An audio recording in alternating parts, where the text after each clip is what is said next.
tarde a todos. Eu sou a Giovana Araújo, a sócia especialista em agronegócio na KPMG do Brasil. É um prazer ter vocês conosco hoje, nessa terceira edição do KPMG Chill Time. Nós preparamos uma programação completa de conteúdo ao longo dessa semana, dentro da feira virtual da 20ª Conferência Internacional da Datagro, com temas relevantes da agenda estratégica das empresas do setor sucroenergético. O tema de hoje é reforma tributária e, para falar sobre esse tema, temos a honra de contar com a presença do Dr. Plínio Nastari, presidente da Datagro. Boa tarde, doutor Plínio.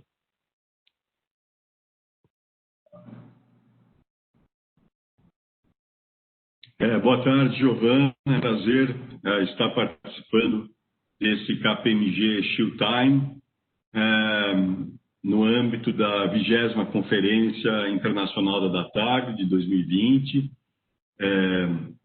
É uma alegria estar compartilhando esse diálogo com os amigos da KPMG e demais participantes da conferência. Muito obrigado pelo convite. Obrigada, doutor Plínio. Antes de mais nada, parabéns pela conferência, né? A programação está incrível. Quem não teve oportunidade ainda de visitar a feira virtual, faça, que está realmente incrível, né? A conferência na sua 20ª edição, não é, doutor Plínio? Isso significa que nós nos conhecemos há pelo menos 20 anos. Eu acho que mais do que isso, né, Giovana? Eu não vou ser indelicado, porque você é muito jovem, mas, sim, a conferência comemora 20 anos e estamos muito felizes, o tempo passa rápido e nós já superamos a marca de 3.700 participantes na conferência e as reações têm sido bastante positivas, como a sua, a respeito do conteúdo, a respeito da participação dos mais de 90 palestrantes, os temas, o tempo que foi alocado para as discussões e para as apresentações. Então, acho que está dando certo. Como comentamos anteriormente, há, obviamente, problemas de infraestrutura de TI aqui do Brasil, em algumas outras localidades também, que às vezes atrapalham essa conectividade, mas eu acho que isso faz parte do processo e, com certeza, isso deve evoluir para melhor ao longo do tempo. Sim. Sem dúvida, sem dúvida. Doutor Plínio, eu gostaria de agradecer, né, pelo senhor ter aceito o convite da KPMG. De fato, é um privilégio para nós poder ouvir um pouco da sua visão estratégica única sobre um tema muito relevante, que é a reforma tributária e seu impacto no setor sucroenergético, né? E é indiscutível a importância de uma reforma tributária no Brasil. A carga de impostos é realmente alta, né? É preciso estimular o crescimento, particularmente agora com o agravamento da situação fiscal, né, do governo federal com a pandemia. Mas as propostas de reforma tributária em discussão trazem algumas preocupações, né, para o agronegócio e para o setor sucroenergético em particular, né? Uma primeira preocupação é efetivamente termos um aumento, né, da carga tributária, né, no agronegócio, o que seria, né, contraproducente, né, onerar um setor que tem sido um dos motores do crescimento econômico do Brasil, né? Então, como o senhor avalia essa visão embutida em uma das propostas de reforma tributária, da necessidade de uniformização da tributação de setores, sem levar em conta as particularidades intrínsecas de cada um dos setores e especialmente o agronegócio? Olha, Giovana, esse tema é super importante e atual, muito bem escolhido pela KPMG para essa discussão. Eu acredito que no setor sucroenergético nós tivemos dois momentos virtuosos de reconhecimento da externalidade gerada pelo setor. O primeiro momento ocorreu em 2002, 2003, quando o governador Alckmin resolveu reduzir a alíquota de ICMS para o etanol para 12% no estado de São Paulo, reconhecendo a capacidade desse setor promover desenvolvimento descentralizado. Estudos promovidos pela Exalc e pela USP, aqui em São Paulo, indicaram que essa medida, pelo seu caráter desenvolvimentista, trouxe até aumento de arrecadação. Mas foi a compreensão política do governador que trouxe essa redução naquele momento. O segundo momento foi, obviamente, a aprovação do RenovaBio, que traz a possibilidade de você precificar o carbono em condições de mercado e valorizar essa externalidade ambiental, que também é gerada pelo setor, que tem reflexos na área da saúde e reflexos na capacidade do setor cumprir compromissos de emissão, como o Acordo de Paris, né? Mas foram esses dois momentos. A saga fiscal, né, arrecadatória, ela se intensifica, né, no Brasil, em vez de amenizar, como esperaríamos que ocorresse, pela ineficiência do uso de recursos públicos, né? E isso se agravou com a pandemia, né? Você veja que o Bolsa Família, ele representava um dispêndio anual aí de 30 bilhões por ano. Com a pandemia, nós passamos a despender com esses auxílios Covid mais de 50 bilhões por mês. Então, isso trouxe um desequilíbrio fiscal para o país, para os estados, a redução da atividade econômica e começa a gerar esses movimentos, como ocorreu recentemente em São Paulo. O governo estadual, Dória, junto com o secretário Meirelles, reduzindo, né, os incentivos fiscais em vários setores, inclusive afetando a alíquota do etanol hidratado, que passa de 12 para 13,3, mas sem a garantia que vai ficar em 13,3. Então, ficou a porta aberta para que, eventualmente, isso suba para 18. Então, o que está por trás disso tudo? Não é só o dispêndio, mas a ineficiência, né? Então, esses programas todos de auxílio, de renda, eles têm porta de entrada, mas eles não têm porta de saída. Então, programas similares na Europa têm uma saída de 6% a 7% dos integrantes a cada ano. No Brasil, a saída é 0,6% a 0,8%. A pessoa entra e não sai mais. Então, a gente tem no Brasil cidades inteiras, em particular no Nordeste, que vivem desses auxílios emergenciais ou agora permanentes, né? E que geram essa situação. Então, o Brasil está ficando cada vez mais dividido em categorias, né? A categoria daqueles que trabalham e pagam imposto, a categoria daqueles brasileiros que vivem de auxílio e esmola e mesada do governo, dentro da categoria dos que trabalham e geram atividade econômica, você tem o agronegócio, que reconhecidamente é uma atividade que tem um grande efeito multiplicador, né? O efeito multiplicador é estimado em 14 para 1. Então, cada R$1 gerado de valor agregado no agronegócio, pela economia circular, se estima que são gerados R$14 no médio prazo. E isso acaba, obviamente, movimentando a economia e a história do desenvolvimento dos polos regionais de desenvolvimento que se desenvolveram com a expansão da cana pelo interior afora, né? Então, eu me lembro, 40 anos atrás, a gente ia para Araçatuba, que era a terra do boi, né? Um calor enorme, né? Como é até hoje, mas só tinha pasto e não tinha um restaurante para você jantar. O único lugar que tinha para jantar, na porta tinha um U de madeira que as pessoas usavam, alguns, para amarrar a sela de cavalo.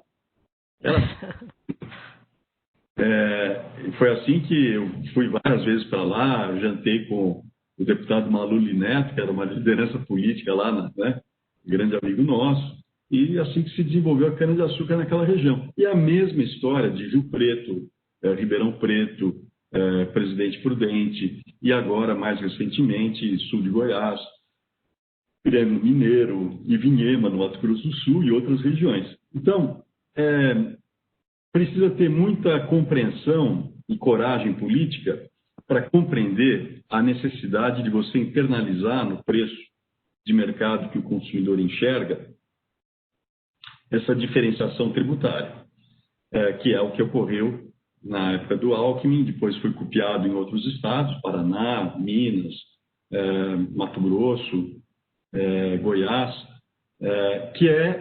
que são os estados onde você tem hoje competitividade do hidratado em relação ao gasol ou E27 ou a gasolina C que é consumida aqui no Brasil.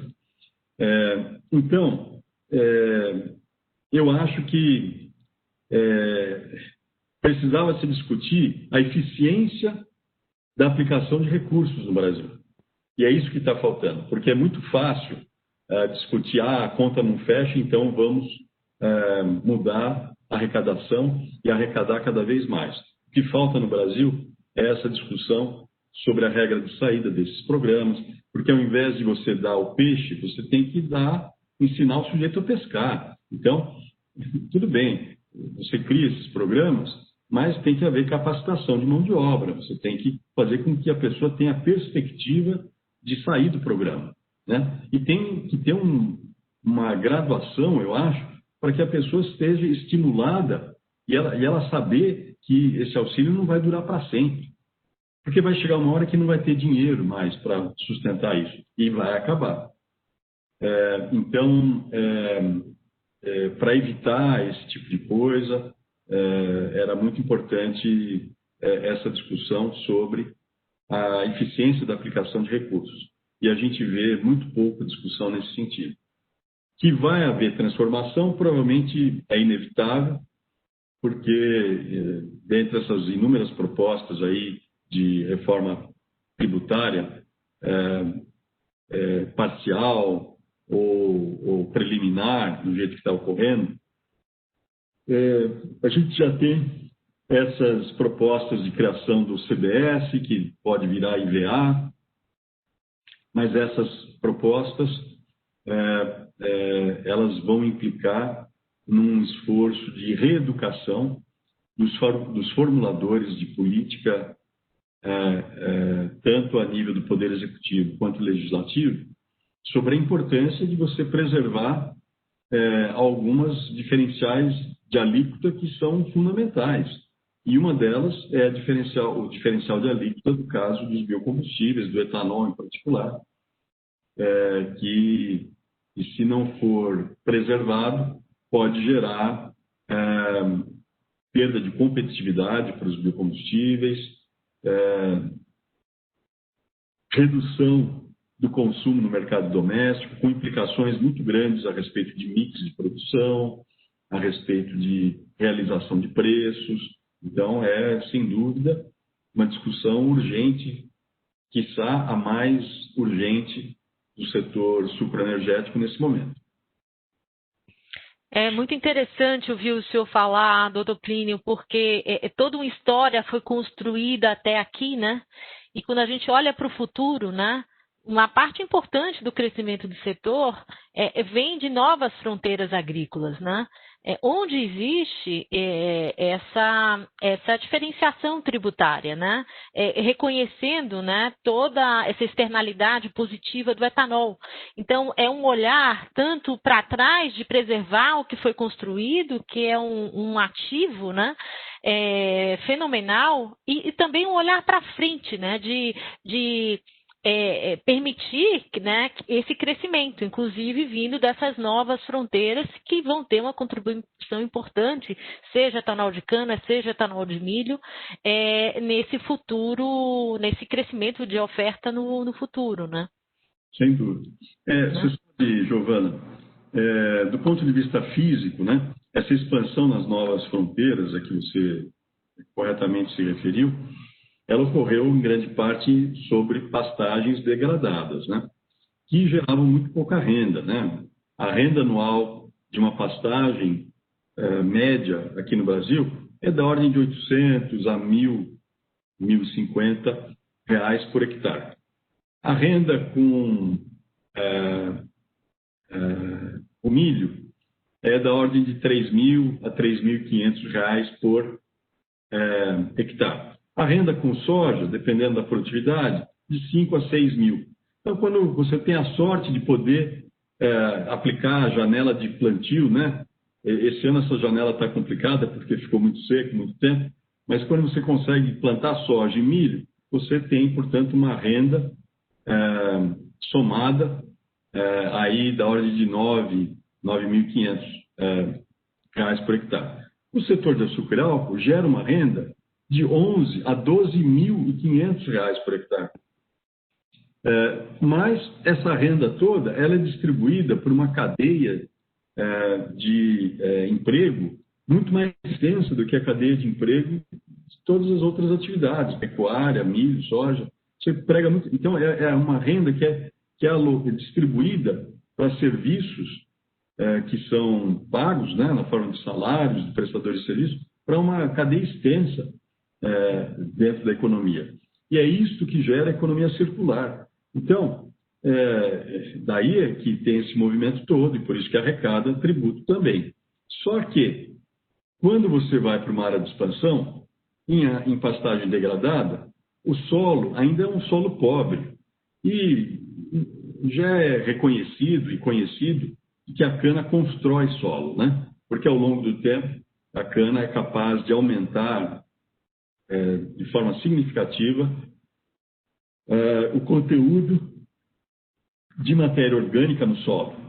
Então, até Sertãozinho, né, que é hoje considerado uma área excepcional e área apta à produção de culturas agrícolas de grãos, há 40, 50 anos atrás era um grande cerrado, Sertãozinho. Mas, ao longo do tempo, com o sucessivo cultivo de cana-de-açúcar naquela região, o solo se transformou. Isto vai acontecer também em regiões de solos pobres, em Goiás, no Mato Grosso do Sul e outras regiões, mesmo no estado de São Paulo. Só que isto leva tempo. Então, essa diferenciação tributária, ela serve, inclusive, para dar tempo para que esse processo ocorra, né? Porque nos primeiros anos ou décadas de implantação, as produtividades ainda são baixas. Porque o solo não permite que você tenha produtividades mais altas. Mesmo que você aplique a melhor tecnologia e ponha bastante adubo, agroquímicos e faça tudo certinho, a coisa corre lentamente. Então, é sim importante haver esse reconhecimento, mas falta muita educação, né? Falta muita compreensão sobre a importância desse setor, e eu vejo uma deficiência crônica em vários meios decisórios em Brasília, pela compreensão de um Brasil que vai da linha de maré alta do mar ali no Rio de Janeiro até uns 200 metros para dentro dessa linha de maré alta. Para trás dessa linha de 200 metros acima da maré alta, o pessoal não faz ideia o que é o Brasil para dentro. E é esse o problema, tá? É a falta de compreensão. Então, há muita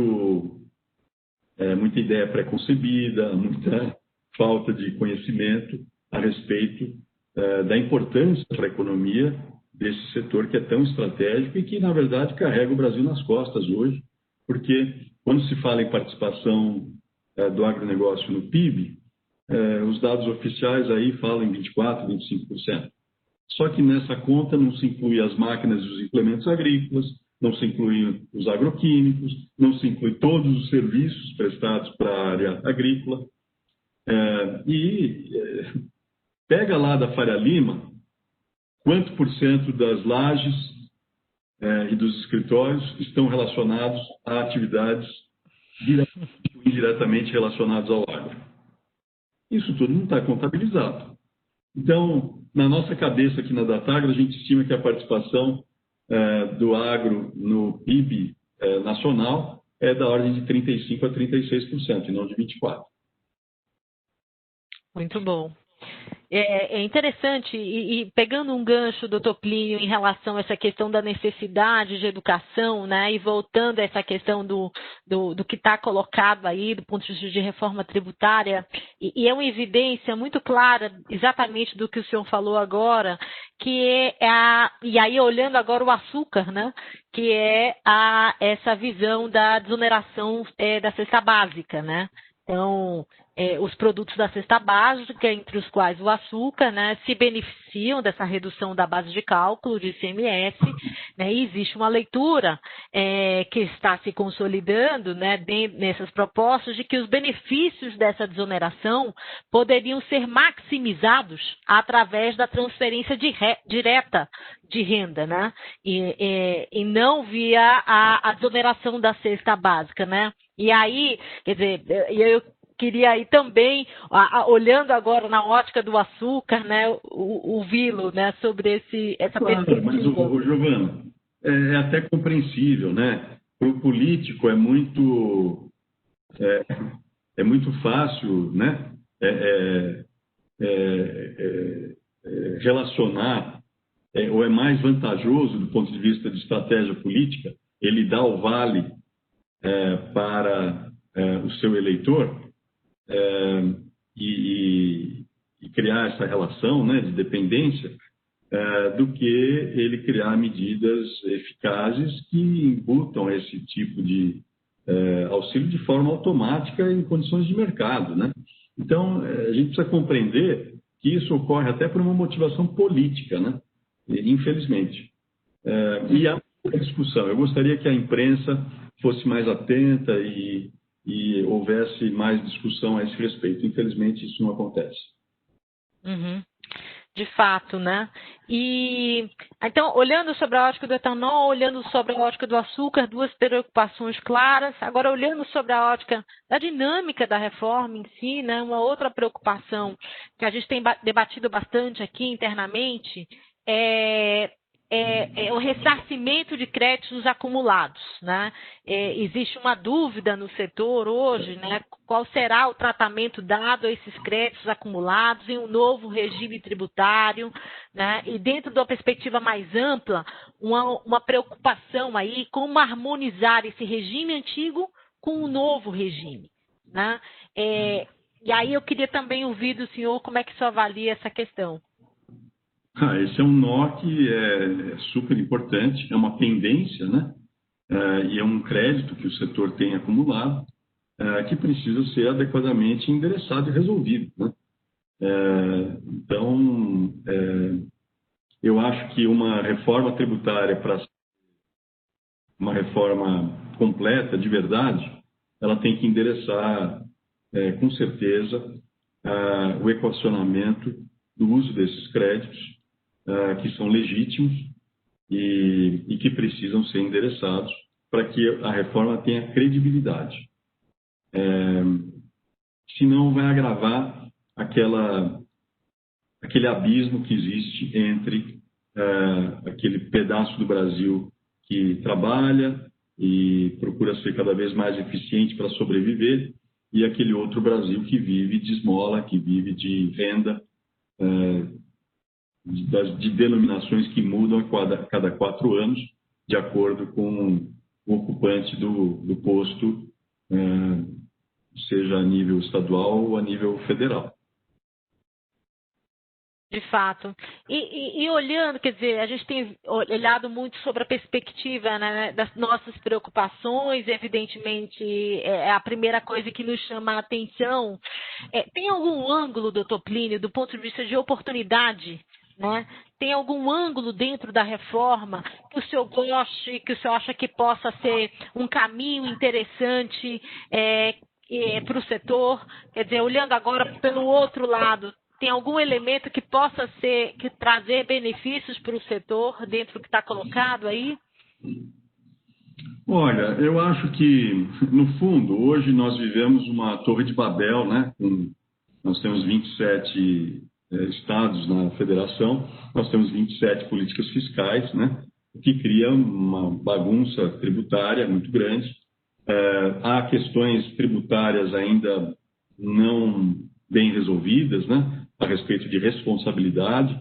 Então, se uma empresa vende para uma outra empresa e a empresa que comprou para fazer numa operação de venda interestadual, e a empresa que comprou acaba não levando o produto para a fronteira, né, além do Estado, e o produto fica dentro do Estado, ainda a corresponsabilidade é de quem vendeu.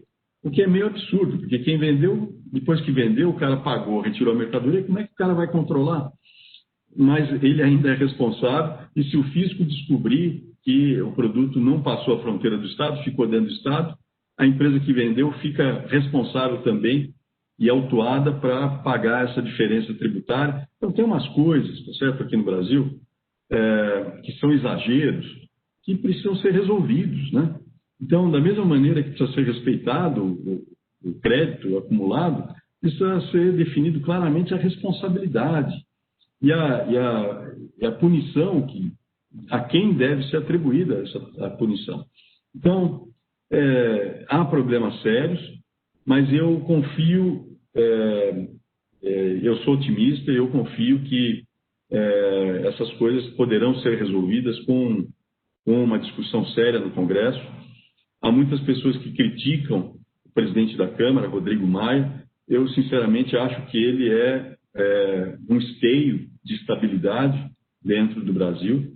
E ele, junto com outros expoentes na Câmara e expoentes no Senado, eu tenho muita confiança de que eles, junto com o Poder Executivo, vão encontrar caminhos racionais para que aumente a eficiência. Talvez a gente não vá de uma situação de nota 3,5 ou 4 para uma nota 9 ou 9,5 de uma vez, mas se a gente evoluir de 3,5 a 4 para 6,5 ou 7 de nota, eu já vou ficar muito feliz, porque aí depois a gente tem a perspectiva de continuar aprimorando.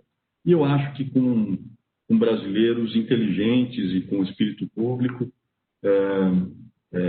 como esses que eu citei, o Arnaldo Jardim, que é muito inteligente também, e outros, nós vamos conseguir ter progresso e evolução positiva nessa área.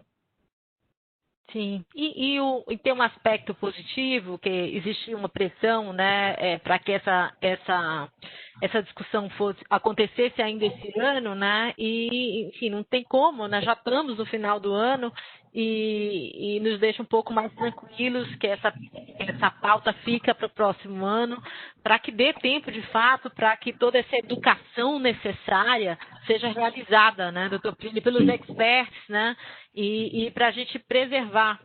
E ao longo dessa semana a gente tem feito vários eventos, né? E como fica evidente, né, doutor Plínio, as externalidades positivas do etanol, acho que nunca se teve um momento tão propício, né, para se dar publicidade a isso e não só monetizar esses benefícios, né? Então, a gente vê, o mundo só fala em ESG, só se fala em ESG hoje, né?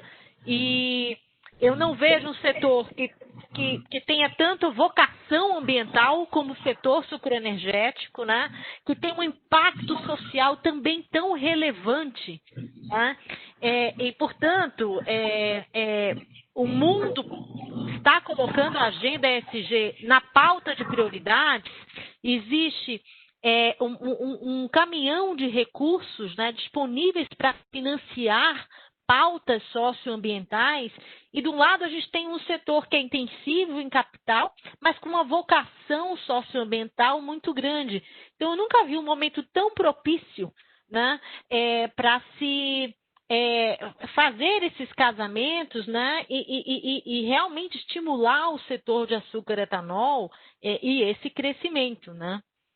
E é um setor, exatamente, Giovana, que ele está no centro hoje da discussão de mobilidade sustentável. Na hora em que se discute eletrificação com bateria ou eletrificação com outras formas, como a que usa combustíveis de alta densidade energética e baixa pegada de carbono, como os biocombustíveis, esse setor se coloca exatamente no centro do debate, porque a pandemia é um problema, a pandemia do Covid é um problema de saúde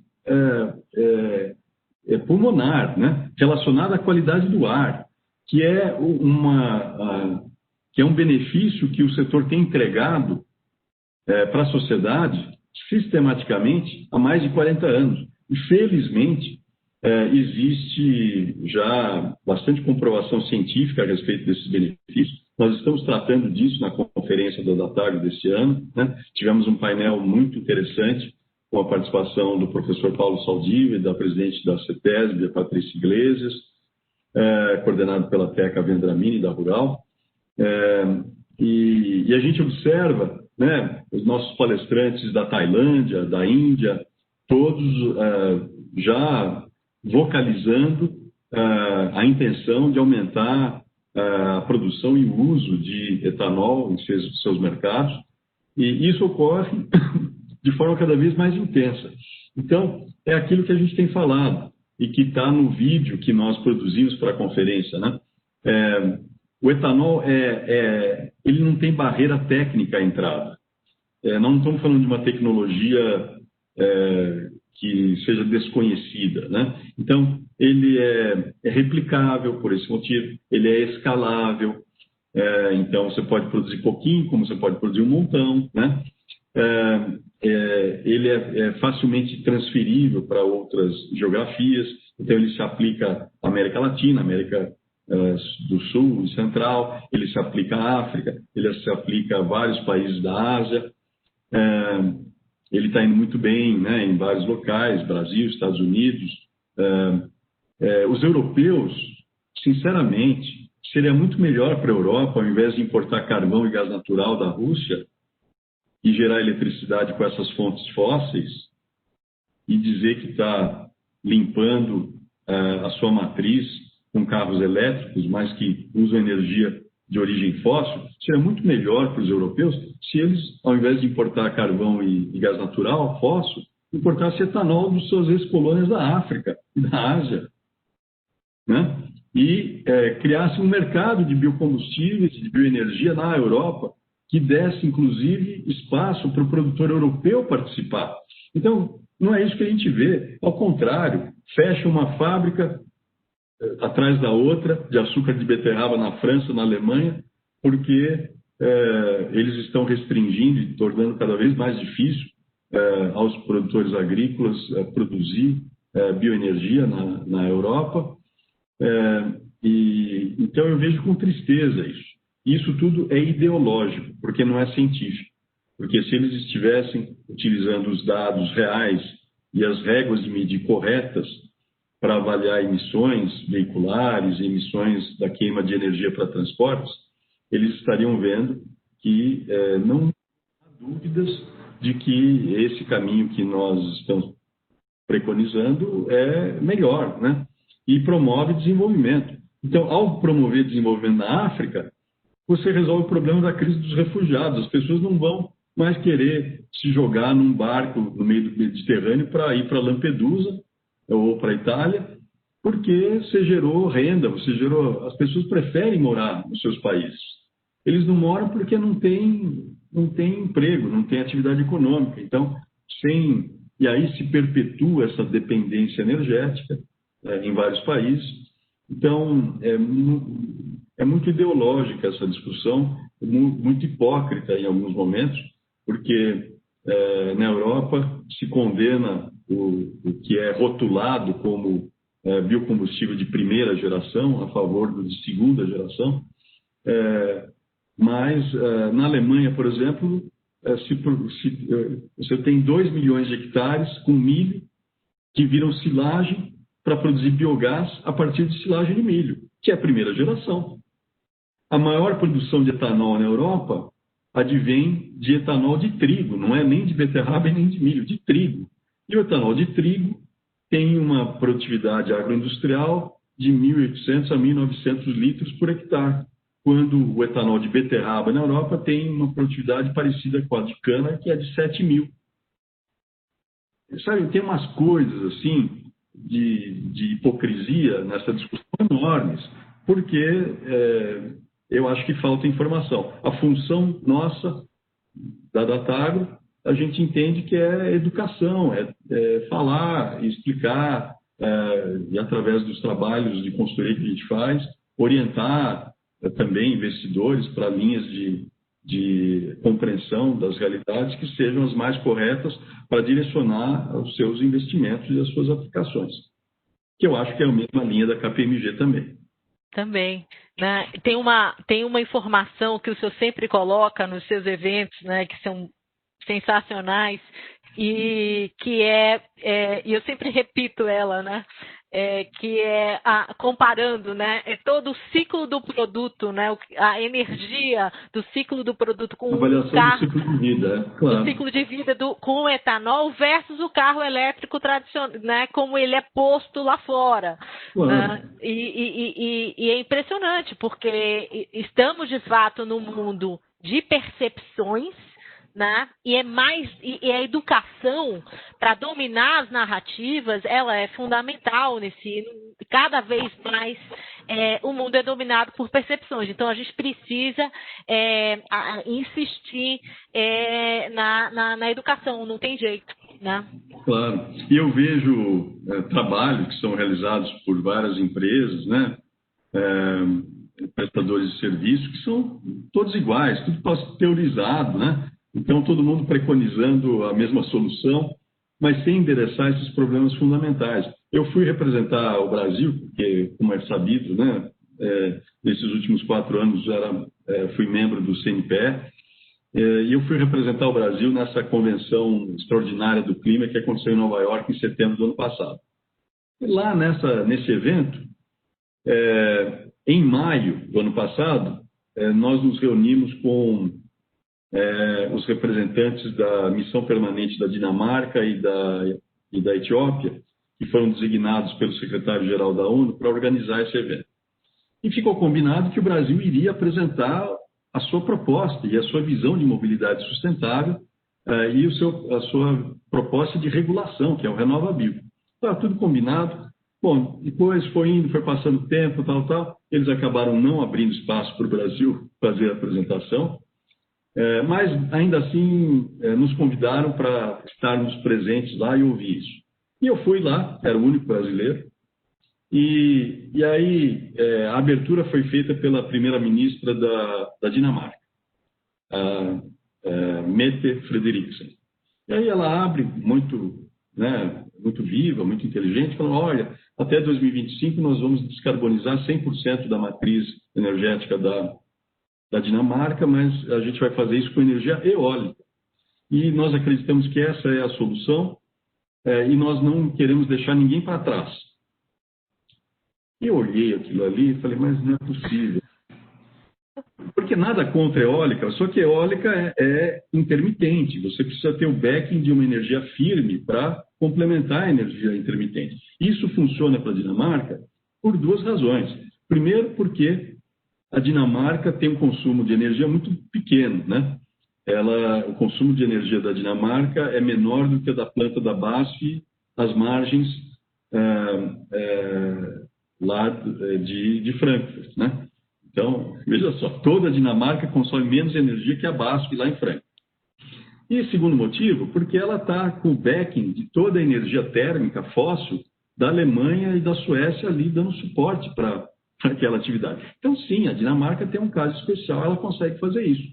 Agora, dizer que isto é aplicável em todo o mundo e não vai deixar ninguém para trás, está errado. Bom, na sequência veio a presidente que é uma mulher também, presidente da Etiópia, que é um país, né, da África, que tem uma vocação para a produção de cana muito grande e pretende fazer isso.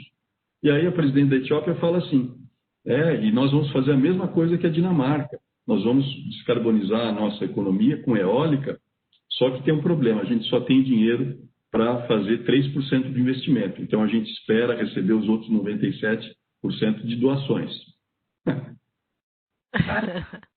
Etiópia, que deveria estar procurando gerar emprego com atividade agroindustrial, aproveitando os solos férteis que eles têm, a água, né? Mas não, estão embarcando nessa rota de uma tecnologia que é muito capital intensiva, né? Então, falta essa compreensão a respeito dessas coisas e, infelizmente, eu vejo que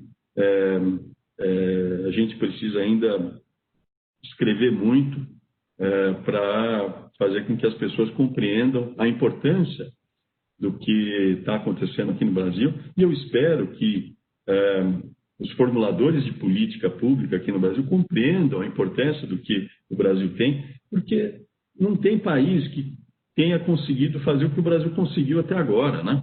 Que é substituir 46% da sua gasolina com etanol. Em alguns estados, como São Paulo, 64%, no Mato Grosso, 70,6%, em Minas Gerais, mais de 58%, a mesma coisa em Goiás, substituindo gasolina por etanol em gasolina equivalente, né, em volume, com benefícios à saúde enormes, porque o etanol não tem aromático, cancerígeno, não gera material particulado fino 2,5. Você pega uma cidade como São Paulo, que tem mais de 21 milhões de habitantes e mais de 8,5 milhões de automóveis, com um índice de qualidade do ar, medido em material particulado 2,5, de 16. Aí você vai lá para Nova Delhi, esse índice é 136, com pico de 1.000. A mesma coisa em Beijing.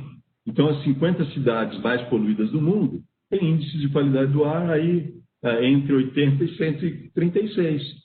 Aqui em São Paulo é 16.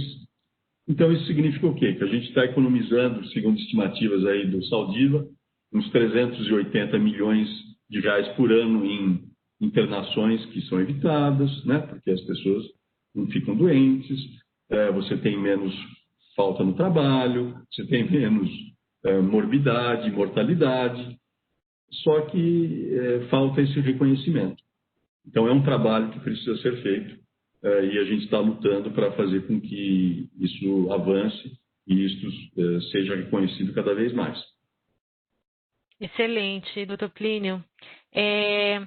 E aí, para aproveitar, né, essa supervisão estratégica do senhor, né, a gente está num momento importante, né, pensando no mundo, do ponto de vista de uma eventual ou potencial mudança, né, na presidência nos Estados Unidos, que vai ter repercussões sobre a agenda climática, né, ambiental, pelo menos se espera, e é o que está posto nos discursos, né, no programa de um dos candidatos.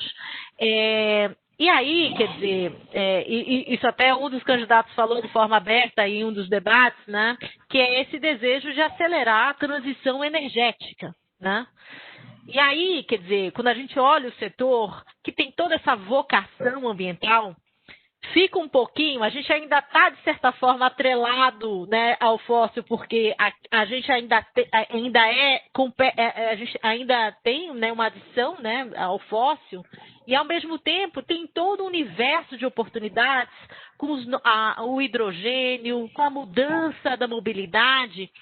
E aí, quer dizer, eu como analista, economista, né, a minha angústia é que em que tempos isso acontece, né? Com que velocidade vem essa transição energética e com que velocidade vem essa nova mobilidade, com o novo combustível, que já é uma realidade na Europa, o hidrogênio, né? Então, ninguém melhor do que o senhor para dar uma luz sobre esse tema. Olha, Giovana, eu tenho dito isso em várias oportunidades, nós já estamos na era do hidrogênio. E o etanol é o hidrogênio que você carrega no balde. Grave isso. Por quê? Porque o grande problema do hidrogênio primeiro, o custo de você extrair o hidrogênio por hidrólise da água. Então, e você tem, inclusive, uma perda energética importante ao fazê-lo. Mas o maior problema é como armazenar e distribuir o hidrogênio comprimido. Porque você precisa de tanques de titânio a pressões de 700 a 1.100 bar. Então, além de ser caro, é arriscado. E o hidrogênio contido no etanol é um hidrogênio que tem uma ligação dentro da molécula do etanol relativamente fraca e fácil de você quebrar. Então, através de reformadores, é possível você extrair o hidrogênio do etanol e mandar ele para um reator a bordo do veículo para gerar eletricidade, que é o princípio da célula a combustível movida a etanol, que é aquele carro da Nissan que a Datagro trouxe de forma pioneira, trouxe o protótipo em 2016. Eu, inclusive, dirigi esse carro e na conferência de 2016 da Datagro, a 16ª conferência, nós mostramos o vídeo do carro tal, e expusemos o carro no saguão da conferência, lá no Grand Hyatt, e depois levamos o carro para Brasília, né, e apresentamos o carro para o presidente Temer. E eu acho que é essa discussão que falta, né? Porque alguns países, como o Chile, estão falando, não, a gente vai fazer eólica e fotovoltaica, vai pegar essa energia intermitente e a gente vai armazená-la na forma de hidrogênio e aí está tudo resolvido. Bom, você precisa avaliar o custo e quanto vai custar a infraestrutura de distribuição disso e os riscos envolvidos, né, com isso. Então, o etanol não. O etanol e os biocombustíveis em geral, o biometano em particular, que é a coisa mais próxima até do que o etanol, do hidrogênio puro, porque é CH4, ele é muito fácil de você produzir, armazenar e distribuir. Então, eu acho que sobre esse ponto da discussão, mas a gente já está na era do hidrogênio, e o hidrogênio mais barato e que não requer uma nova infraestrutura, porque você usa a infraestrutura que existe em combustível líquido, não só no Brasil, mas em qualquer outro país, na Índia, na China, nas Filipinas, na Tailândia, na Indonésia, no Paquistão, é o hidrogênio que está embutido dentro do etanol, que é drop-in.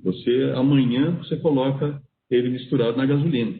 Os Estados Unidos, que é essa economia extraordinária, o que eles tinham que estar fazendo? Tinham que estar urgentemente aumentando de 10% para 15% a mistura, né? Que já está autorizada. Então, só não aconteceu porque o lobby da API, do American Petroleum Institute, é muito forte, e aí isso ainda não aconteceu, mas tem tudo para acontecer.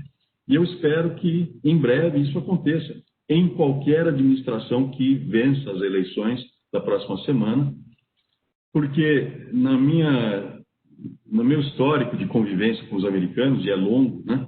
A Datagro ajudou muito o desenvolvimento do etanol nos Estados Unidos. É interessante o que eu vou dizer, mas é a realidade, é o que eu penso. Os maiores avanços em benefício da expansão do uso do álcool ocorreram em administrações republicanas e não democratas. Então, o discurso democrata é mais pró-ambiente, mas quem executa e aprova medidas que levaram adiante programas de uso de biocombustíveis nos Estados Unidos foram os republicanos. Então, é interessante isso. Eu acho que independe de quem esteja no poder, é mais uma conjunção de fatores internos e externos, e eu espero que isso continue avançando, sim. Já está mudando, inclusive, na Europa, porque essa compreensão e essa rotulagem de 1G, 2G, eu digo que eu sou a favor do XG. O que importa não é o 1, ou 2 ou 3, é a intensidade de carbono, né, do biocombustível, é a capacidade dele substituir carbono. Ponto. Não adianta você rotular de um jeito ou de outro, né? Não, e esse o carbono talvez seja a métrica mais relevante dentro dessa agenda ESG que se colocou de forma prioritária no mundo inteiro. A gente teve 2 reuniões de sócios essa semana, só se fala em ESG, doutor Plínio, é impressionante. E outra, por favor, verbalize isso dentro das suas redes. Tal. Qual que é a beleza do RenovaBio? É que ele trata a precificação do carbono em mercado e não através da caneta, de forma exógena, né? Ele faz a precificação endógena pelo mercado. Então, é muito mais eficiente. E ele transmite para o mercado o benefício do aumento de eficiência. Então, à medida que você vai aumentando a eficiência, esse aumento de eficiência fica embutido dentro do valor do carbono. Então, você não... o valor do carbono ele pode ir diminuindo ao longo do tempo, à medida que você vai, em termos relativos, à medida que você vai aumentando a eficiência. Quando a precificação é exógena, alguém tem que arbitrar qual que é o valor. E aí fica aquela romaria de gente, né, indo para falar com o gestor público para pedir o valor X, Y. Não tem que ter romaria. Deixa o mercado definir, o mercado é soberano. Né? A única coisa que tem que definir é a meta. Só isso. É um programa muito sofisticado. Né? Ele já permite a quantificação dessa externalidade. Isso é a fronteira, né?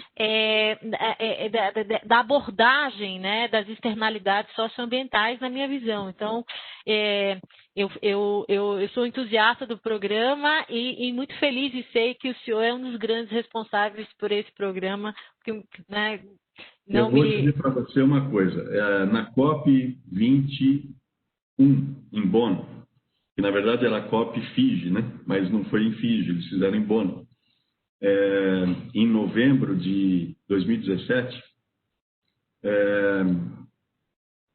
poucos dias depois de a gente ter apresentado o projeto, então deputado Evandro Bussi ter apresentado o projeto de lei do RenovaBio no Congresso, que foi aprovado depois de 12 dias, eu fui lá para a COP de Bonn apresentar o RenovaBio, no âmbito da plataforma para o Biofuturo e para os 20 países membros da plataforma, que representam mais de 60% da população mundial, esses 20 países. E incluem a China, a Índia, vários países europeus, né, Estados Unidos também, Canadá. E aí eu apresentei o RenovaBio. A hora que eu terminei de apresentar, veio o ministro do Meio Ambiente da Dinamarca, que é um sujeito assim, baixa estatura e ruivo, né? Eu me lembro bem do rosto dele, veio bater no meu ombro assim e falou: parabéns, vocês estão fazendo uma coisa extraordinária. Obrigado. Nós nem tínhamos aprovado a lei ainda. Aí vieram os americanos e falaram: mas é mais moderno que o programa da Califórnia, porque estimula a eficiência. Eu falei: é verdade, é mais moderno. Aí veio o canadense, o ministro de Minas e Energia do Canadá, falou: nós vamos fazer um igual de vocês, nós vamos copiar o que você acabou de fazer, explicar, e a gente vai aprovar antes do que vocês. Faça isso. Aí veio o ministro de Minas e Energia do Paraguai e falou: nós temos que fazer isso também, nós temos que começar a distribuir etanol puro lá no Paraguai, a gente já está misturando 25% na gasolina, mas tem que ter carro flex. Eu falei: faça. Então, a visão que o mundo tem a respeito dessa iniciativa é a melhor e a mais positiva possível. A mesma coisa os indianos, tá certo? A mesma coisa os tailandeses. E, infelizmente, aqui no Brasil, por esse espírito de vira-lata que nós temos aqui no Brasil, que a gente não dá tanto valor.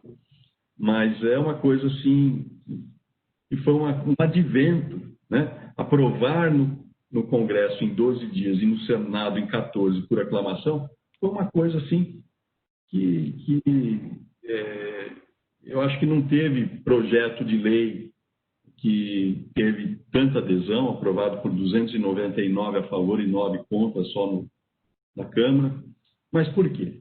Porque foi feito um trabalho antes, né? Um trabalho que precedeu a essa discussão no Congresso, que foi o trabalho de explicar esse programa para praticamente todos os setores relacionados e explicar o que se pretendia. Então, não houve oposição, né? Quando foi discutido no Senado, foi tão unânime, foi por aclamação, a senadora Gleisi Hoffmann, do PT, defendeu a aprovação do RenovaBio verbalmente, dizendo que o Brasil precisava fazer isso. Então, foi uma coisa extraordinária, realmente, depois todo o processo de regulamentação, através de decretos e resoluções da ANP. E eu fico feliz que esteja dando certo, né? Fico feliz que a gente já esteja atingindo praticamente a geração de todo o compromisso que foi fixado para 2019, 2020, né? E que isso tudo está sendo escriturado rapidamente na B3, que as distribuidoras de combustível estão adquirindo, né? Os CBIOS, e que o processo está funcionando. Agora, de novo, voltando ao início do nosso diálogo, o RenovaBio é uma maneira de você internalizar no preço de mercado o benefício ambiental. Assim como a alíquota diferenciada de ICMS também é. Mas não pode haver retrocesso, porque se houver retrocesso, as consequências são muito graves, né? Aumento de poluição, aumento de mortalidade, aumento de menor desenvolvimento no interior. O investimento público para sustentar um emprego numa região metropolitana como São Paulo é 10 vezes o investimento em infraestrutura requerido para manter o emprego no interior. Então, promoção de emprego e renda descentralizado, que é uma coisa que a gente repete seguidamente, tem implicações fiscais muito grandes, porque reduz a necessidade de investimento em infraestrutura pelo setor público. Agora, o setor público precisa entender isso. Sim. É isso. Doutor Plínio, o senhor é uma enciclopédia. Eu sempre aprendo muito com o senhor. Infelizmente, nosso tempo já está. Estamos chegando aí ao final desse painel, né, do KPMG. Vamos marcar mais vezes para nos encontrarmos e conversar com todos os amigos da KPMG. Será um prazer. Tá bom. Então, eu queria mais uma vez agradecer, né, por o senhor ter aceito o convite em plena conferência. Eu sei que o senhor está com a agenda a mil, né? E agradecer a todos que estiveram aqui conosco hoje, né? Espero que vocês tenham gostado dessa aula, assim como eu adorei, né? Eu gostei bastante.